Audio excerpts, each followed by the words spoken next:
custo de vida, emprego e desemprego, cesta básica, tarifas públicas, salário mínimo. Agora, na Brasil Atual, a análise do DIEESE. Nós vamos fazer contato agora com o diretor adjunto do DIEESE, José Silvestre. Bom dia, Silvestre. Bom dia, Glauco.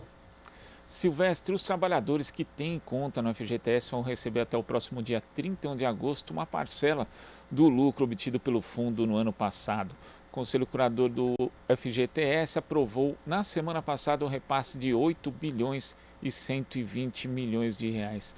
Não é a primeira vez que o FGTS é usado com esse fim. Como é que você vê mais essa medida do governo, Silvestre? Olha, Glauco, na verdade, essa medida, ou melhor, essa distribuição dos lucros do FGTS, ela já vem sendo tomada desde 2017, né? Esse ano, o governo, ou melhor, o próprio conselho do fundo alterou o percentual, né? Porque o ano passado, relativo à distribuição que foi feita em 2020, relativo ao ano exercício de 2019, foi da ordem de 66%, o que me parece que era próximo de 7,5 bilhões. Esse ano foi alterado o percentual para 96%, o que deu esse valor que você acabou de mencionar. Eu acho que é uma medida positiva no sentido que você permite aos trabalhadores acessarem esse... É um valor pequeno, diga-se de passagem, porque está condicionado ao saldo que o trabalhador tinha lá em 31 de dezembro de 2020, né? Mas o rendimento do fundo é muito pequeno, né, Glauco? Então, quer dizer, para além do saque que os trabalhadores podem fazer naquelas condições especiais, como no período de aposentadoria, se o trabalhador ou seu dependente tem uma doença grave, como câncer, AIDS, no momento que o trabalhador é demitido sem justa causa, enfim. Então, me parece que é uma medida positiva, né, ter acesso a esse recurso. Que diga-se de passagem, né, Glauco, é um valor pequeno, porque vai depender do saldo que o trabalhador tenha lá em 31 de dezembro de 2020, por exemplo. Como você mencionou, esse tipo de iniciativa tem sido até comum desde ali do início do governo de Michel Temer, para justamente tentar incentivar de alguma forma também o consumo na economia, mas isso não tem surtido tanto efeito, já que o nosso ciclo econômico continua aí num estágio de depressão, digamos assim, né, Silvestre? Então, isso às vezes pode até dar um alívio momentâneo, mas as pessoas usam em geral esse dinheiro para saldar suas próprias dívidas e não exatamente para o consumo, por isso que acaba não estimulando a economia. Na verdade, tem esse intuito, né, Glauco, de injetar algum recurso na economia, mas é muito pouco, né? Por exemplo, agora, para os 8 bilhões e 120 milhões de reais, só a título de exemplo, por exemplo, um trabalhador que tinha, vamos assim, imaginar, um saldo de 5 mil na conta em 31 de dezembro, ele vai receber o correspondente a R$ 93, né? Então, é muito pouco. E como a maioria das contas tem valores baixos, digamos assim, então você vai ter aí a estimativa que você tenha cerca de 88,6 milhões de trabalhadores recebam esses 8 bilhões e 120 milhões de reais. Então é um valor pequeno que acaba tendo um efeito muito, digamos assim, muito pequeno, né? Do ponto de vista de estímulo e de injeção de recursos na economia. Virtua um pouco o que é a função original do FGTS, né? Que é financiar recursos tanto para programas de moradia como saneamento, habitação e em geral, né, inclusive em outros governos, esses recursos foram usados justamente para estimular a criação de emprego por meio dessas iniciativas. Então esse fundo está sendo cada vez mais descapitalizado e sai um pouco da órbita desse tipo de direcionamento, Silvestre.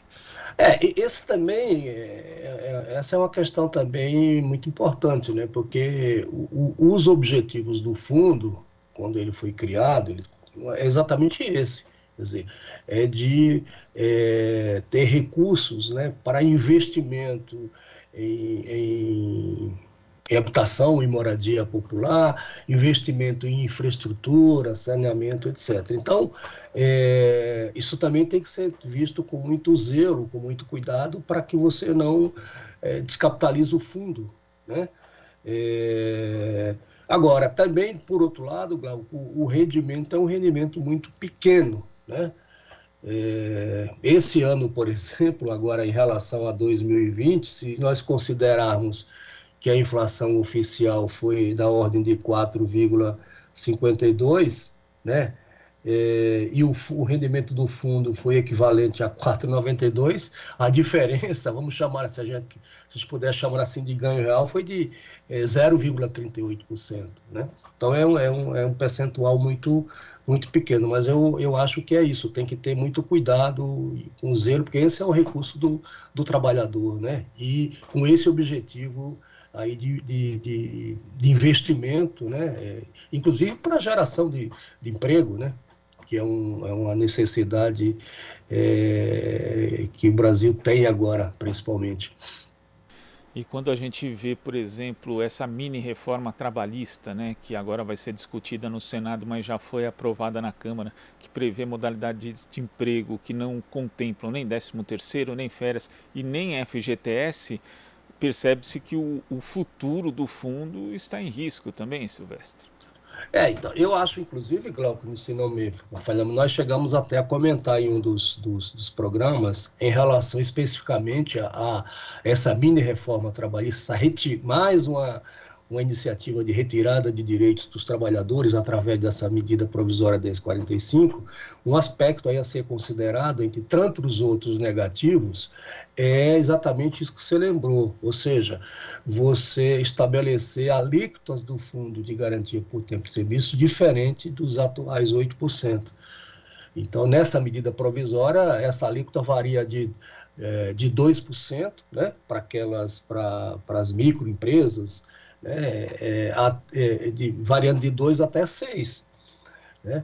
O que exatamente pode comprometer, inclusive, a própria saúde financeira do fundo, né, na medida em que esses recursos, essas alíquotas recolhidas, são valores menores, né, do que os atuais 8%.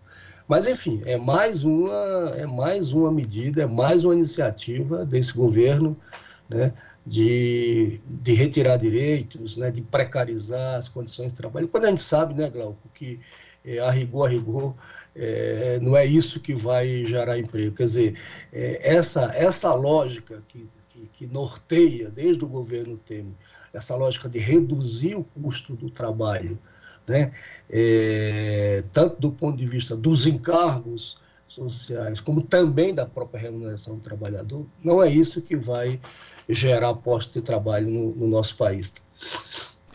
Silvestre, muito obrigado pela sua participação aqui no Jornal Brasil Atual e até a próxima. Obrigado, Glauco, um bom dia para você. Bom dia. Conversamos aqui com o diretor adjunto do DIEESE, José Silvestre. Aqui você ouve as notícias que os outros não dão. Jornal Brasil Atual.